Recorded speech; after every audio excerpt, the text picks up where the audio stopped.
I've been building my own kingdom for everyone to see.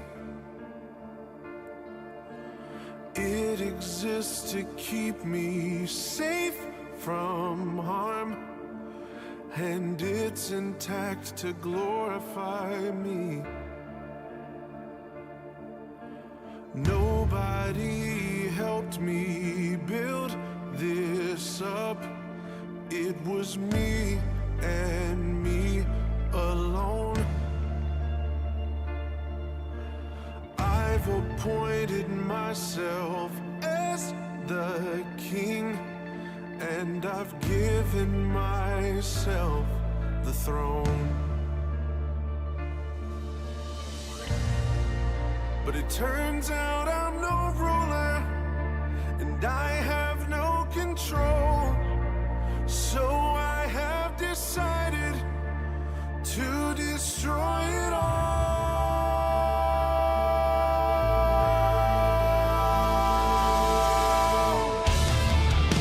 I'm tearing down the walls, kicking down the doors. Everything inside this kingdom is yours. 'Cause what I've made is worthless, and it cannot stand.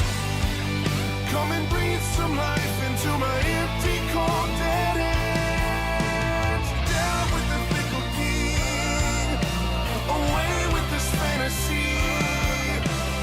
You are the one I need. Death to the kingdom of me. Death to the kingdom of me.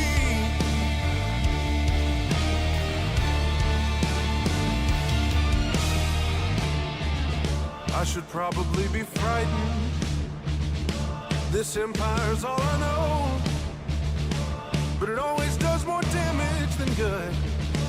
I'm afraid it's gotta go. I know that I can't be trusted, 'cause I'm just a man. And if you hadn't given your life for me, a loser would be all that I am. You know they say just follow your heart. I'm afraid that's a load of trash. Your heart will take you down to deep, dark places where you feel like you'll never come back. So I'm coming out of the dark. This facade is...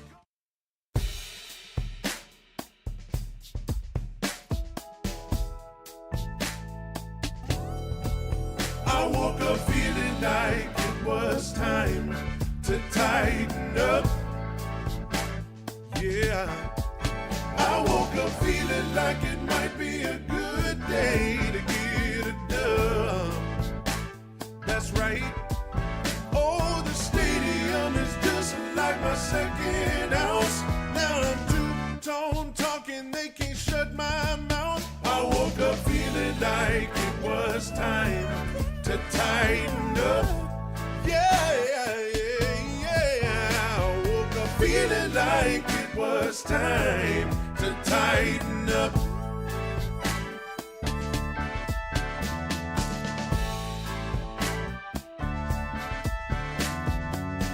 Oh yeah. Oh yeah. Welcome to the Two-Tone Talk by God Pod, episode 143. Lots of stuff going on today. Lots of stuff to talk about. Not just with the Tennessee Titans, but with other teams in the AFC South. Oh my goodness. Are you kidding me? So we've got breaking news. Just came out about 10, 15 minutes ago. I just happened to check social media before I said hello to you all here today. The Houston Texans have fired Bobby Slowick as their offensive coordinator. Happening now, the Houston Texans have fired offensive coordinator Bobby Slowick, who a year ago at this time was viewed as a top head coaching candidate. There were so many people, and I was one of them, who wanted Bobby Slowick to come be the head coach of the Tennessee Titans, and he just got fired as the offensive coordinator with the Houston Texans. He chose to go back to Houston. That didn't pay off. It was supposed to be great for CJ Stroud. They're bringing back Bobby Slowick. You don't have to change offenses. It's going to be great. And then it didn't work out. So Bobby Slowick fired as the offensive coordinator of the Houston Texans. And Liam Cohen apparently is the new head coach of the Jacksonville Jaguars in an unprecedentedly crazy situation where he turned down the Jags because he didn't want Trent Baalke to be the GM. And so he went back to Tampa Bay to become offensive coordinator, but then the Jags fired Trent Baalke. So then before Liam Cohen could sign the new contract with Tampa Bay, he secretly went back over to Jacksonville, met with the owner there, the Khans, and he signed the new contract to be the head coach with them, getting paid a massive amount of money to come be the head coach. Now Jacksonville still needs to hire a new GM. The people in Tampa Bay are furious because they feel betrayed by Liam Cohen because he was supposed to stay and then he secretly left. Something about Liam Cohen's kid being sick that people thought they made something up because he told Tampa Bay he had to go to the hospital with his kid, but then they thought he lied because he actually went to Jacksonville, but now there's proof that he actually did go to the hospital with his kid because his kid has an autoimmune disease, so we send a lot of prayer to the little kid. And then there's now people saying the Jaguars are racist because there's some stuff with the Rooney Rule. I mean, it is literally an episode of Jerry Springer, this Liam Cohen situation with the Jacksonville Jaguars. Jerry, R.I.P. Jerry. So, I don't know. All I know is the AFC South just, you got all of this going on in Jacksonville. Houston fires Bobby Slowick. Indianapolis keeps Chris Ballard and what's his name, Shane Steichen, when everybody wanted him fired, especially Ballard.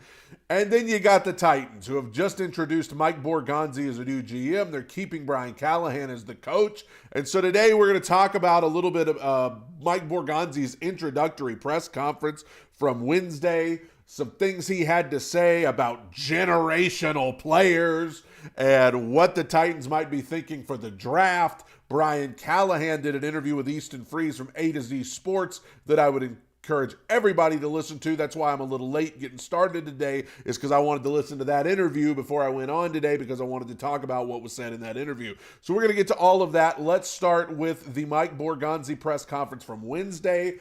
I did a video about this on the channel, but Mike Borgonzi has a much different vibe about him than Ran Carthon. Ran Carthon,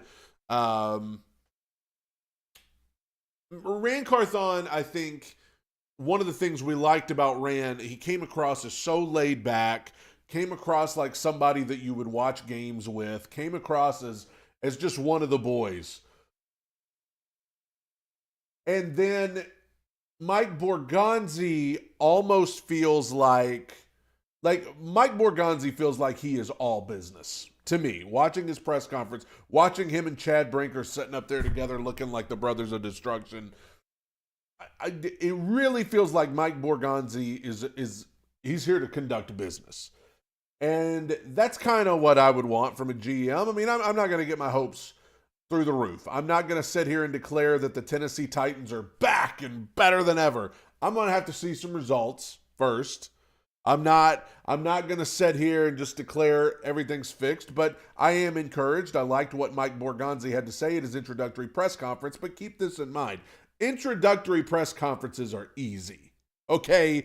It's easy to nail the introductory press conference. As a matter of fact, most introductory press conferences, they say the same thing. We're going to bring in a culture of winning. We're going to bring in the players that give us the best chance to win. We're going to build through the draft. We're going to approach free agency the way, like every new general manager that comes in, they're going to say the same thing. Now, there were some comments made about the system and the way the Titans have things set up that we've all been like, what the heck's going on? Like, you've got who's really in charge, who's making the decisions here. And Mike Borgonzi said, listen, he said, I've been in Kansas City for ever how many years, And as a part of that process of picking players and drafting people and picking free agents, we got a system of people and the labels don't really matter. You know, we're pretty much, it's a team. And that's what we did there, and it works. And now we're going to bring that to Tennessee. There's going to be a team of people, and the labels aren't going to matter.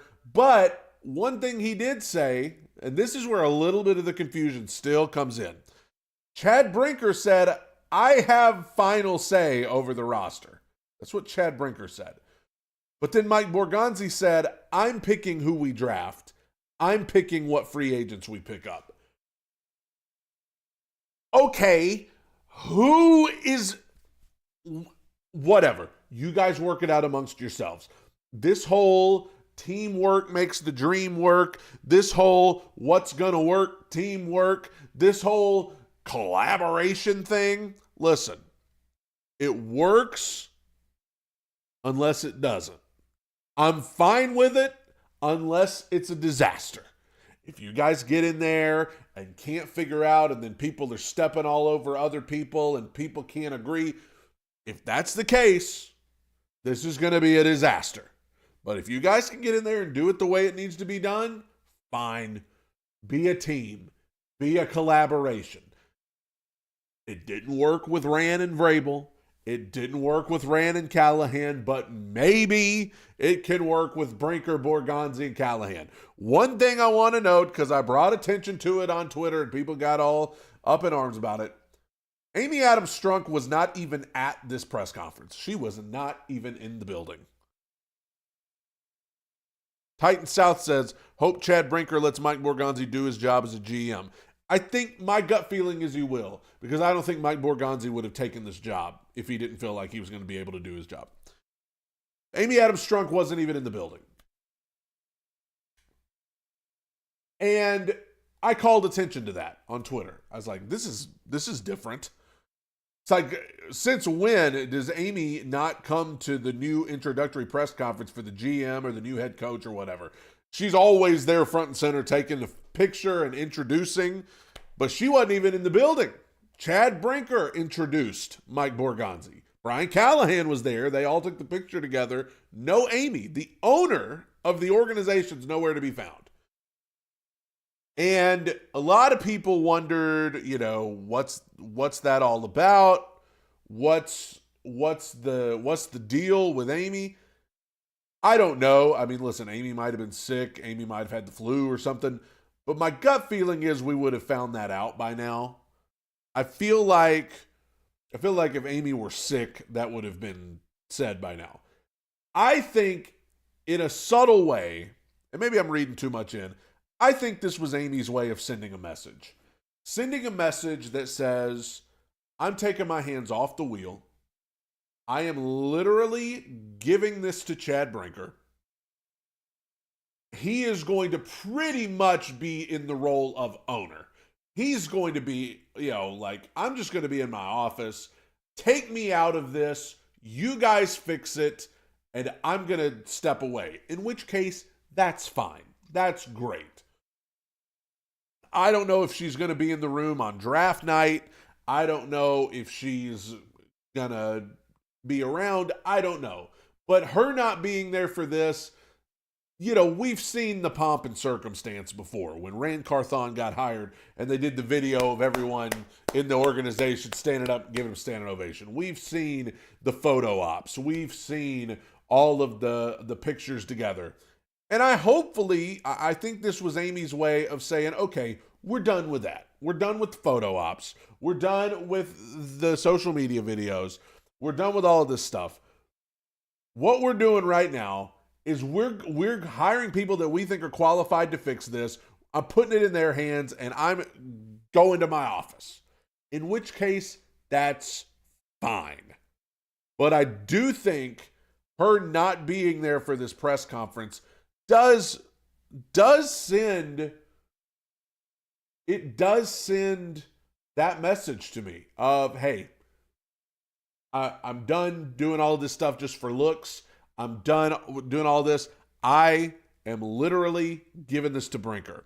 And I will go ahead and say, Chad Brinker, I will give the man credit again. He came in here to be a mediator between Rand Carthon and Mike Vrabel a couple of years ago. And now Vrabel and Rand are fired, and Chad Brinker's pretty much running the show. Now that is a businessman right there. That is a businessman.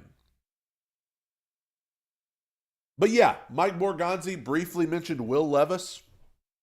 He said, regarding the quarterback position, we're going to turn over every rock. We're going to look at free agents. We're going to look at the draft. We're going to give Will Levis a chance. And that's got some people saying, really? Does Will Levis actually have a chance to quarterback this team next year? I'm going to say no.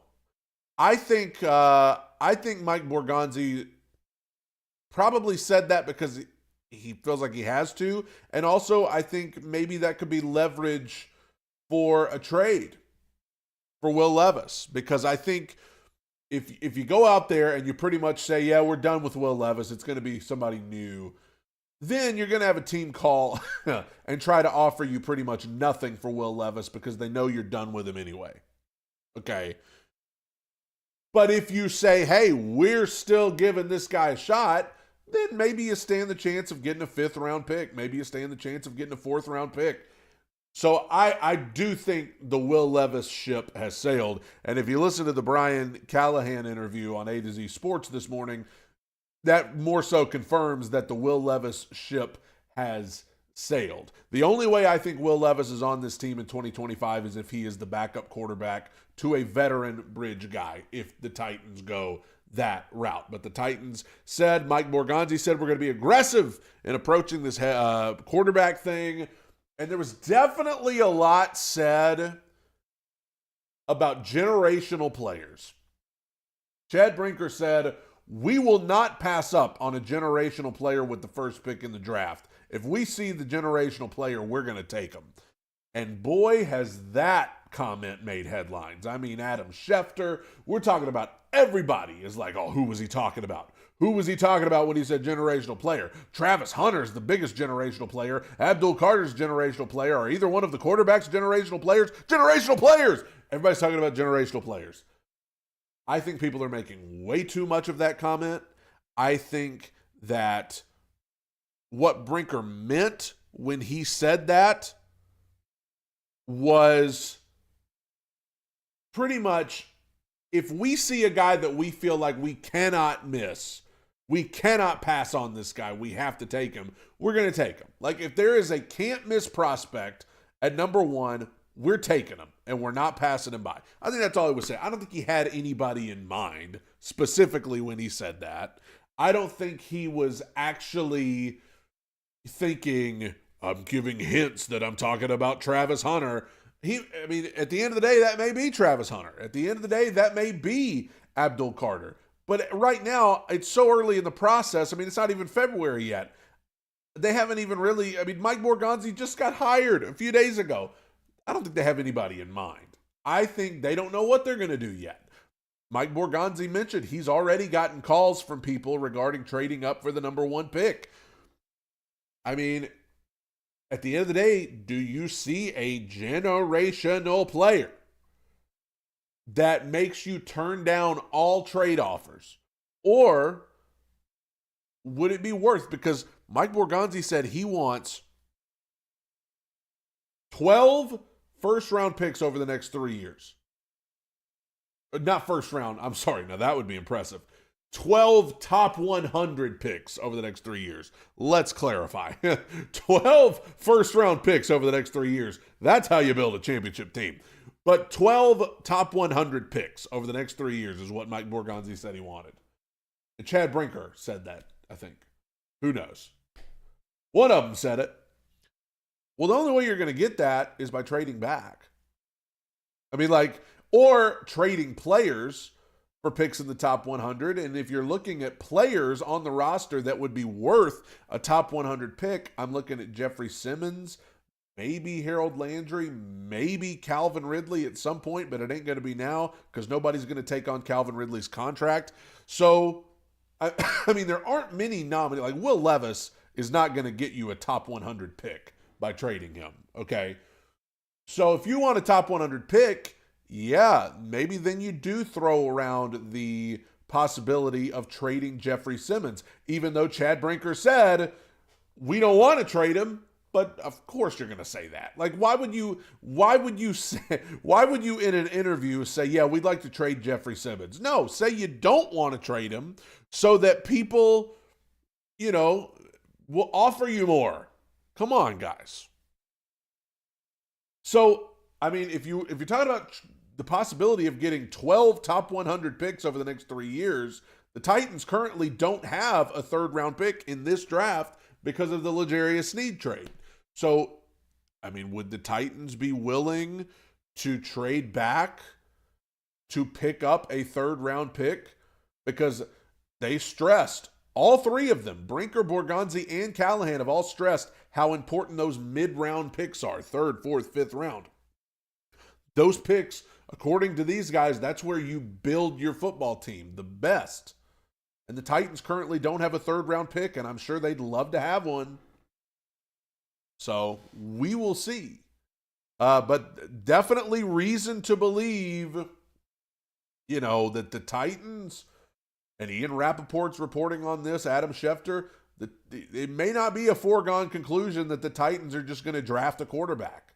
I mean, if obviously they're taking a close look at Shedeur Sanders. They're taking a close look at Cam Ward, as they should. And as I have said time and time again, if you get to the draft and you are just sold on one of those guys, great, take them. But, and I feel much better about this with Borgonzi, because I feel like if they're not convinced on either one of those two guys, they're not gonna take them. Like with Rand, I was afraid.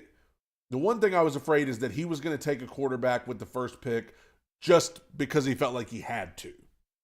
Whereas now I feel like if the Titans aren't convinced that Sanders or Ward is the guy, they're not going to do it.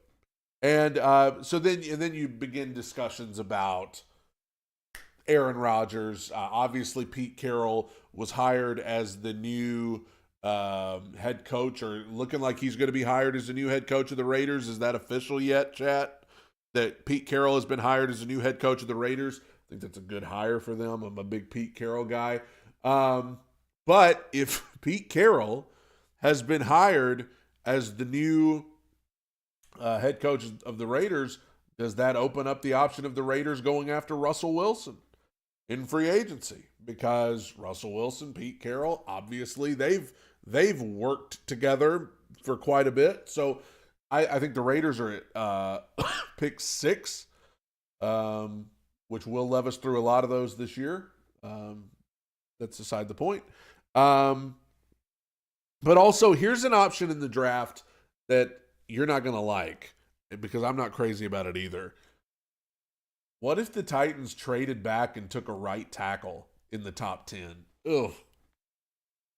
It hurts. It hurts to even suggest. But I watched Mel Kiper's latest mock draft, and he threw out that as an option. He was like, hey, in Mel Kiper's words, he said, nobody is worse at right tackle right now than the Tennessee Titans. He said, so what if the Titans got a trade offer? They trade back, say the Raiders wanted to jump up, say the Patriots wanted to jump up.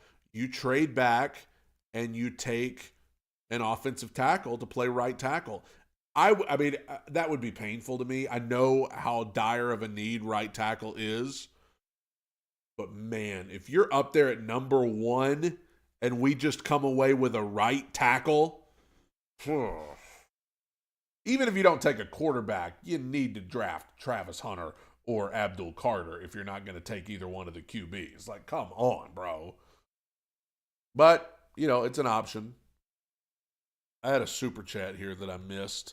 Titan South said if we lose to Vrabel, Callahan is definitely fired. Titans do play the Patriots, I believe, in Nashville this season, and that's going to be, that's going to be something. Brian Callahan did an interview today with A to Z Sports. Easton Freeze. Everybody go check it out. I just got done listening to it right before I went live here. One thing I will say positive about Brian Callahan, because a lot of people have been hard on him over the last few months. I get it. You would have never gotten an interview like this with Mike Vrabel. I mean, very transparent. I thought he was just very upfront and honest. And I appreciate that as a fan. I mean, that was one of the things we complained about with Vrabel a lot, right? We felt like we were never, like, the fans who followed the team, we just got coach speak all the time. Got to play better, got to coach better. We're going to coach them. They're going to go out there, they're going to compete. You know, that's what we got from Vrabel all the time. And it was just like, okay, give us, like, talk to us like we're normal people. Well, Brian Callahan did that this morning on A to Z Sports with Easton Freeze. Thought he was very down to earth, thought he was very honest. I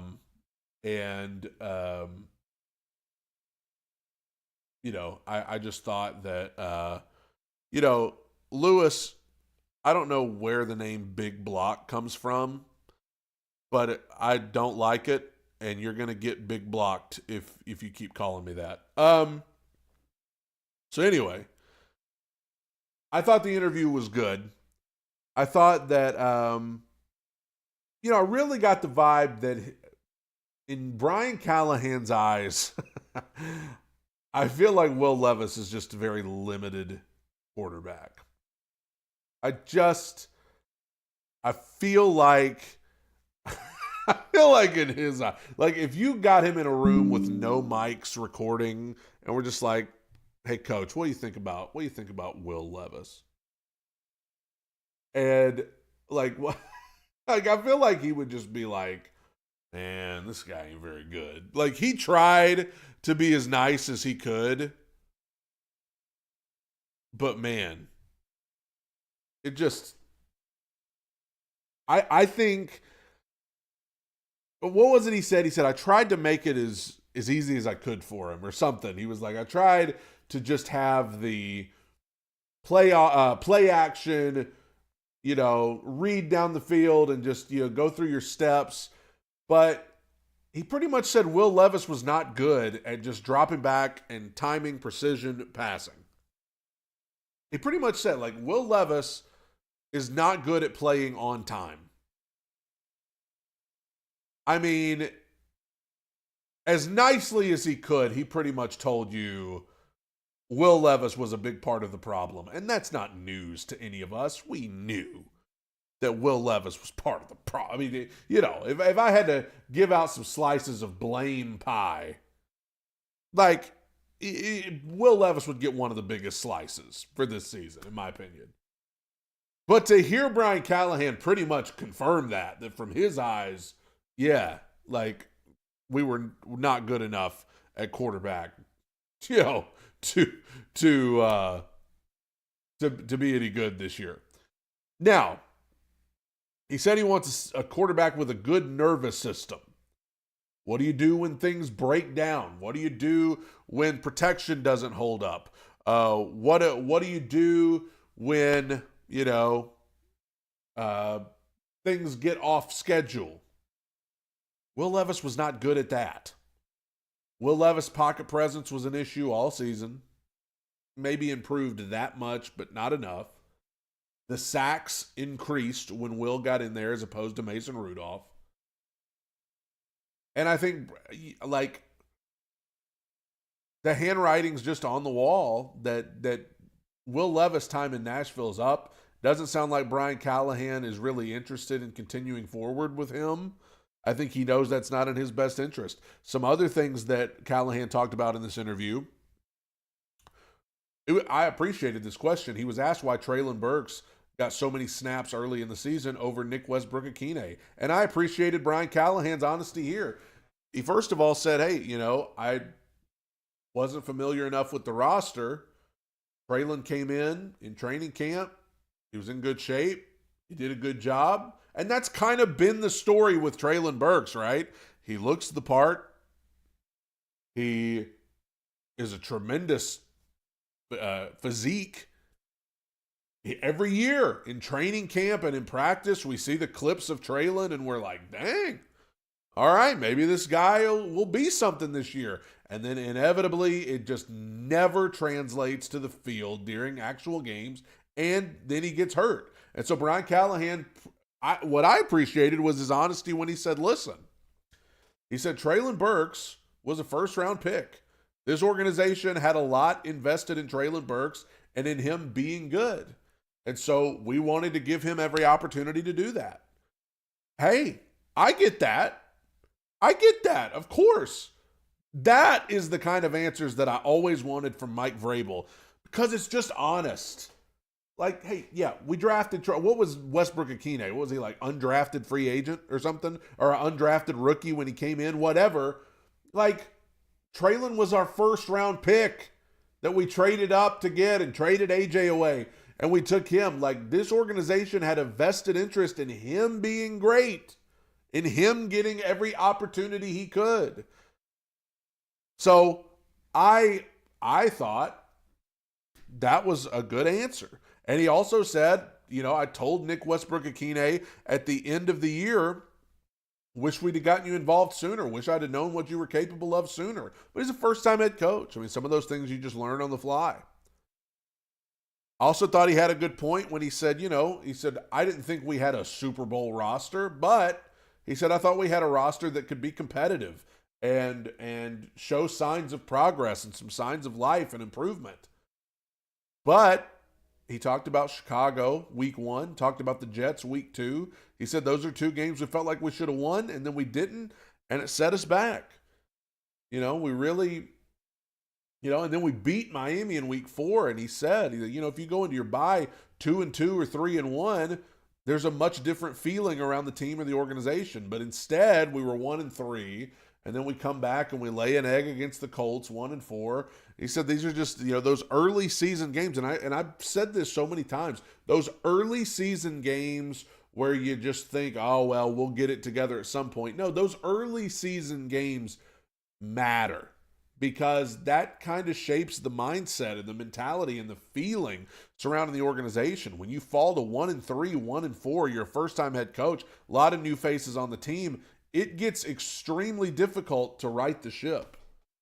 And so I think the way the Titans got started, especially that week 1 game against Chicago, I mean, you're talking about a game where the Titans were up 17-0 on the road. And Callahan even said, we're on the road, we're at Chicago, everybody's excited about Caleb Williams, and we're up 17-0, and then we gave it away. We had the block punt return for a touchdown, and then Will has the crazy pick 6.